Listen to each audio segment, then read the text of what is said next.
બારડોલી લોકસભાના ભારતીય જનતા પાર્ટીના ઉમેદવાર તરીકે ત્રેવીસ બારડોલી ના ઉમેદવાર તરીકે આજે વ્યારા ખાતે હજારો કાર્યકર્તાઓના સમર્થન સાથે બારડોલી લોકસભાની જનતાના આશીર્વાદથી આજે મેં વિધિવતનું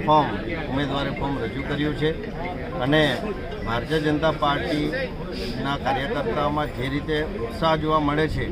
કે ત્રીજી વખત નરેન્દ્રભાઈ મોદી સાહેબને દેશનું સુકાન સોંપવા માટે અને આ વિસ્તારની જનતાએ પણ મને 10 વર્ષમાં કરેલા કામને ધ્યાનમાં રાખીને સમગ્ર વિસ્તારમાં મોટો ઉત્સાહ જોવા મળ્યો અને ખૂબ મોટી રેલી સાથે આજે મારું નામાંકન મેં વિધિવત રજૂ કર્યું છે।